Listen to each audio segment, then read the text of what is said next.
That's William Byron's MO, ain't it? Just to Yeah. kind of just be like under the radar. Yeah, Very under the radar. no one cares. Collecting candles, you know, like cool dude, you collect Yeah. candles. Ooh.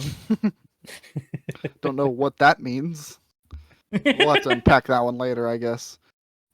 Does Joe hate candles? Question mark, question mark, question mark. That's the Alan title. Gustafson hates winning races, apparently. Alan Gustafson Yeah. just Oh, hates having good strategy, apparently. How? So How?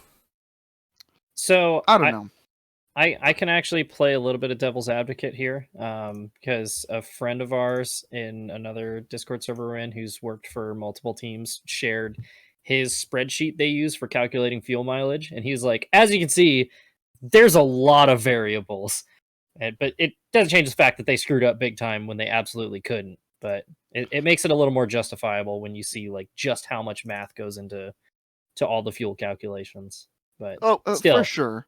that's a mistake you cannot make, especially in the position you're in. Yeah, if I feel like I agree with you. I think like baseline, you can't be doing that, or you can be doing like you could do it, but I still think that you can't be doing that.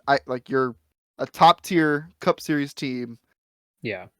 In the position to try and make the playoffs after your driver has been out for a lot of the season, and you are with the best team in NASCAR, presumably the best cars. You know, that's up for debate. And like there's just like you just cannot make those mistakes. It's gonna be done to death this week. Everyone's talking about how you can't make those mistakes, but it's just as simple as that. That's not a mistake that a playoff caliber, nay, a championship caliber Cup team should be making. And you know, people are gonna rail out Gustafson, and I don't disagree with that. There's the argument as well that like, you know, he gets that information from somebody, right? Yep. Whoever was putting the fuel in, blah blah blah, yada yada. But also, you know, who probably hired that guy?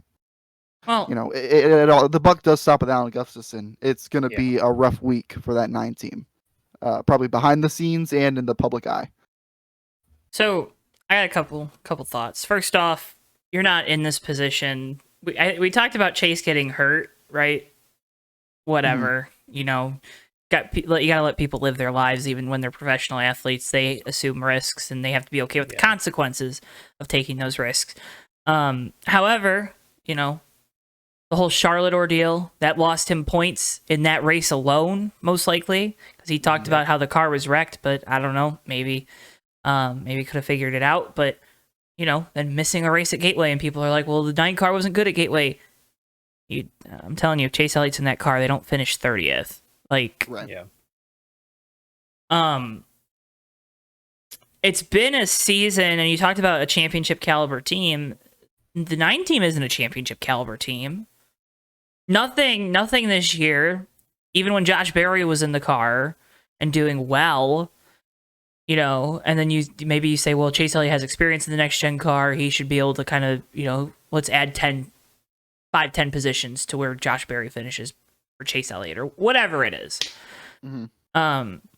That team hasn't performed all that well this year, and they're not championship caliber. They're playoff caliber. Owner's points will tell you that, but they're not championship caliber. And I don't think you're making that argument. I don't think anyone's making that argument, but that's got to be frustrating for someone like Chase Elliott, who sees William Byron winning 5 races, who sees Kyle Larson having a dominant stretch there in May. You know, and like you said, the buck has to stop with Alan Gustafson, right? When you are the leader, you are at fault. It doesn't matter who below you makes the mistake. You are at fault. That's what good leaders do. They always take responsibility for the people underneath them. They always take responsibility for their mistakes, because that's what you do. Now, eventually someone gets in trouble. Someone gets fired. Someone gets let go. Whatever it is, someone gets promoted, because we've seen that a few times. But the one thing that I'm still trying to wrap my head around is after the race, you had complete silence on the 9 radio. Alan Gustafson was seen walking back to the transporter alone. I don't know if that's the right way to handle it. Alan Gustafson is a grown man. Chase Elliott's a grown man. I think in those situations, you go up to the person that you have worked with to a championship, you have worked with to numerous race wins, and you say, hey, it's okay. You made a mistake. Because Chase Elliott's just as much of a leader of that team as Alan Gustafson is. Mm-hmm. Yeah. So when it comes to, and it's a nitpicky thing, and I know there's going to be people that's not his job. Maybe you're right. But the good leaders are there and make those connections. Yeah. And on Sunday, no one on that 9 team was a good leader.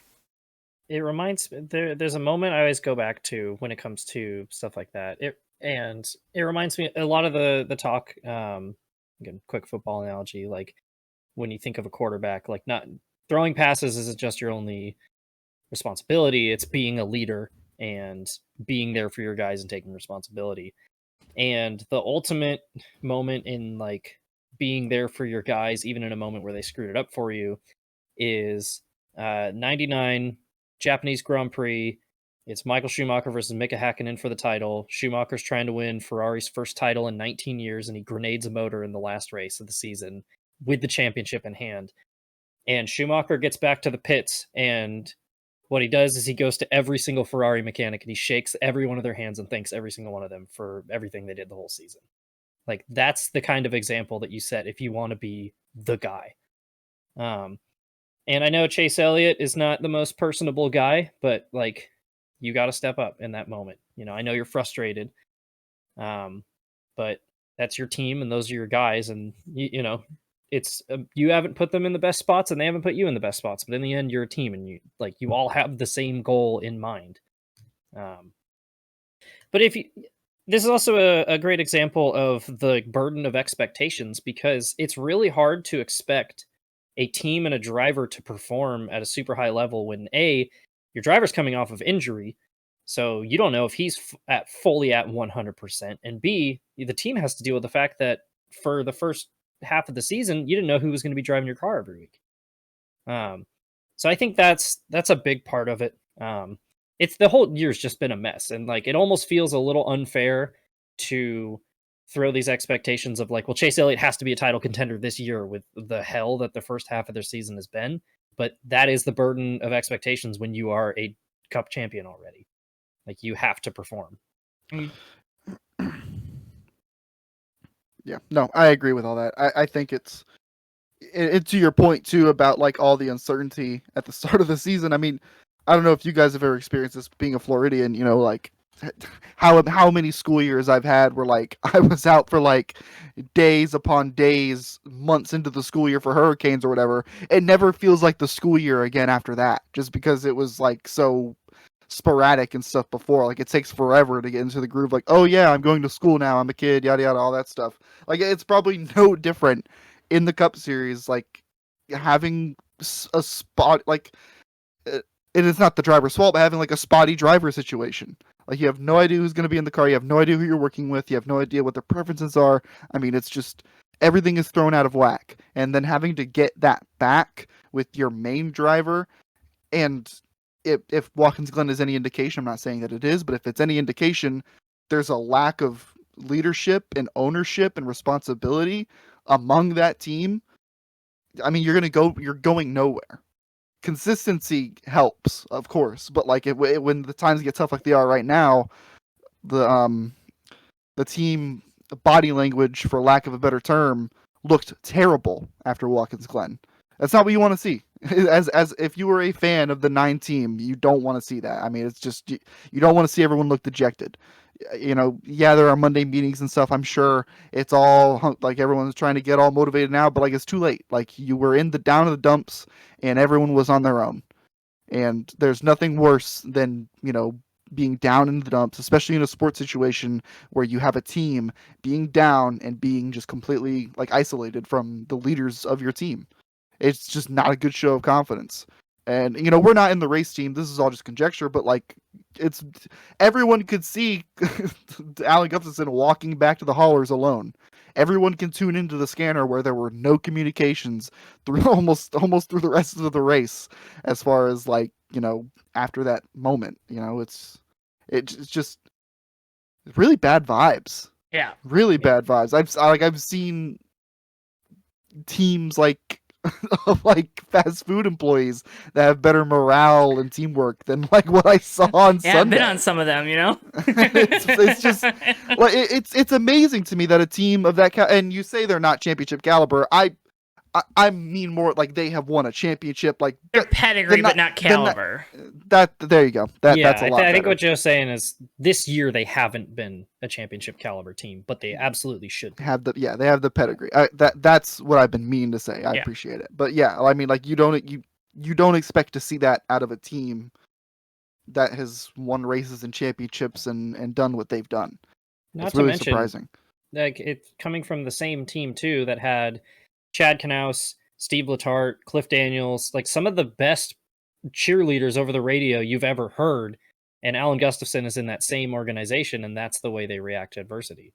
Cliff Daniels immediately came to mind when that radio call of Gustafson saying wrong effing information. Like Cliff Daniels immediately sprung to mind because he would not say that. Yeah. Because that just sounds like he's blaming it on something else. Like immediately, it sounds like he's tossing the blame to someone or something else. Whereas I feel like Cliff Daniels would just be like, "All right, buddy, find a good place to stop. We messed up.